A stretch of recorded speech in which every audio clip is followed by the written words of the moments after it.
Halo semua, perkenalkan nama saya Kadek Nita Aryani dengan akhiran NIM 1043. Jadi di video kali ini saya akan memaparkan materi mengenai etika bisnis profesi. Dalam video kali ini akan dibagi menjadi 6 bab pembahasan. Yang pertama yaitu bab 1 yang berisikan definisi dasar tentang etika bisnis, bab 2 teori etika bisnis, bab 3 etika yang berhubungan dengan kehidupan sehari-hari, bab keempat arah bisnis dan tujuan penerapan etika bisnis dalam aspek bisnis norma hukum. Dan bab kelima ada etika dalam bisnis internasional dan bab yang keenam yaitu sumber-sumber dan nilai dalam perilaku etika. Baik, untuk bab pertama yaitu definisi dasar tentang etika bisnis. Etika bisnis adalah tindakan yang dilakukan dalam kegiatan bisnis dengan tidak menyalahi aturan organisasi dan masyarakat. Perkembangan etika bisnis. Etika merupakan suatu rambu-rambu yang dapat membimbing dan mengingatkan kepada suatu tindakan yang terpuji yang harus dipatuhi dan dilaksanakan oleh pelaku bisnis. Perilaku tidak etis. Perilaku tidak etis adalah jika suatu tindakan menyalahi etika yang dianut suatu kelompok masyarakat. Terdapat 3 faktor utama yang mungkin menyebabkan adanya perilaku tidak etis. Yang pertama yaitu standar etika yang berbeda dengan masyarakat. Yang kedua, orang tersebut secara sengaja bertindak tidak etis. Yang ketiga yaitu rasionalisme.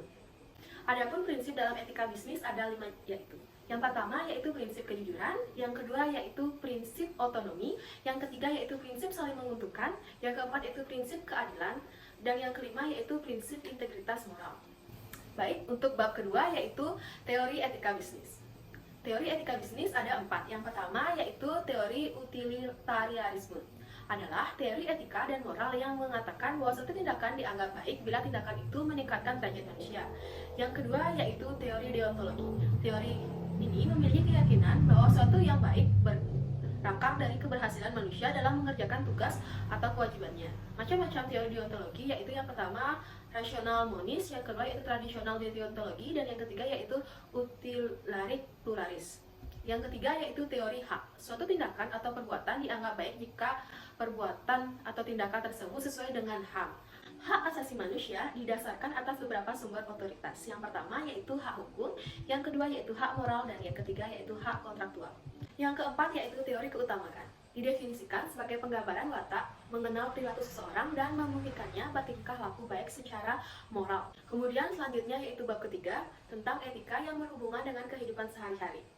Perilaku etis dan tidak etis dalam kehidupan sehari-hari. Perilaku etis merupakan perilaku yang mencerminkan keyakinan perseorangan atau norma-norma sosial yang diterima secara umum, sehubungan dengan tindakan-tindakan yang benar dan baik. Perilaku tidak etis adalah perilaku yang dianggap menurut keyakinan perseorangan dan norma-norma sosial dianggap salah atau buruk. Kemudian nilai etika ada 5 yaitu yang pertama integritas, yang kedua yaitu profesionalisme, yang ketiga yaitu objektivitas dan kesetaraan, yang keempat yaitu kebebasan akademik, dan yang kelima yaitu kepedulian sosial. Adapun materi mengenai hak dan kewajiban individu.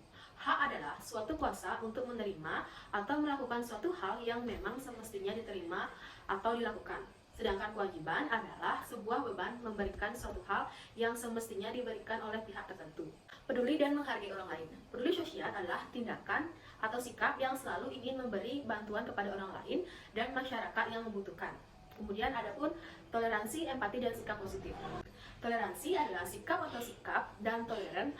Adapun makna dari toleran itu sendiri adalah sikap menenggang. Kemudian empati adalah sikap kapasitas untuk memahami dan merasakan apa yang dialami orang lain dari sudut pandang mereka, yakni kapasitas untuk menetapkan diri sendiri pada posisi orang lain. Kemudian ada sikap positif, yaitu sikap yang menunjukkan atau memperhatikan, menerima, mengakui, menyetujui, dan melaksanakan norma-norma yang berlaku. Kemudian ada materi mengenai perilaku tidak etis di tempat kerja. Penyebab perilaku tidak etis di dunia kerja adalah adanya tindakan membeda-bedakan yang dilakukan oleh atasan, serta ketika karyawan merasa tidak nyaman karena mereka tidak mendapatkan hak dan kewajiban yang harusnya mereka terima. Kemudian adapun bab keempat yaitu arah bisnis dan tujuan penerapan etika bisnis dalam aspek bisnis, norma, dan hukum. Histori bisnis dan perubahan etika bisnis. Ada beberapa tahap histori bisnis dan perubahan etika bisnis. Yang pertama yaitu tahap masa prakapitas. Pada masa ini, Bisnis masih dilakukan dengan cara yang sederhana. Kemudian tahap yang kedua yaitu masa kapitalis awal. Pada masa ini bisnis semakin berkembang dan adanya industri dan teknologi yang lebih maju. Adapun tahap ketiga yaitu masa kapitalis modern. Pada masa ini etika bisnis mulai berubah dengan adanya gerakan sosial dan perlindungan hak-hak karyawan dan masyarakat. Kemudian tahap yang keempat yaitu masa panca kapitalis. Pada masa ini bisnis semakin sadar akan peran sosial dan lingkungan. Kemudian perubahan etika bisnis terjadi karena adanya tekanan dari masyarakat dan kebijakan pemerintah yang memperhatikan aspek sosial dan lingkungan. Misi etika. Tujuan etika adalah menyediakan lingkungan yang memungkinkan orang menjalani kehidupan lebih baik dan lebih terstruktur daripada tanpa adanya etika. Kemudian ada materi mengenai teori normatif, metadeskriptif, dan etik. Yang pertama yaitu etika normatif adalah sistem etika berdasarkan norma atau kaidah yang berlaku seperti seharusnya atau pantasnya. Yang kedua yaitu metaetika sebagai suatu jalan menuju konsepsi atas benar atau tidaknya suatu tindakan atau peristiwa. Dan yang ketiga yaitu etika deskriptif dapat diartikan sebagai sistem etika yang menilai baik buruk tindakan seorang berdasarkan penalaran logis. Kemudian adapun bab kelima yaitu materinya mengenai etika dalam bisnis internasional. Pengertian bisnis internasional adalah bisnis yang kegiatan-kegiatannya melewati batas-batas negara. Bisnis internasional mengacu pada perdagangan, barang, jasa, teknologi, dan modal atau pengeluaran lintas batas negara. Kemudian, etika dalam bisnis internasional yaitu mengacu pada prinsip moral dan standar perilaku yang memandu tindakan individu dan organisasi yang terlibat dalam perdagangan global. Adapun materi berikutnya mengenai faktor terjadinya bisnis internasional. Ada 5 faktor yang menyebabkan terjadinya bisnis internasional. Yang pertama yaitu perbedaan sumber daya alam, yang kedua yaitu penghematan biaya produksi, yang ketiga yaitu pemenuhan kebutuhan nasional, yang keempat peningkatan pemasukan negara, dan yang kelima yaitu memperluas pasar.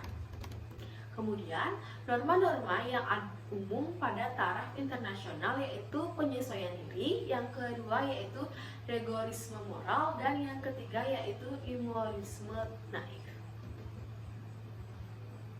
Materi berikutnya mengenai whistleblowing.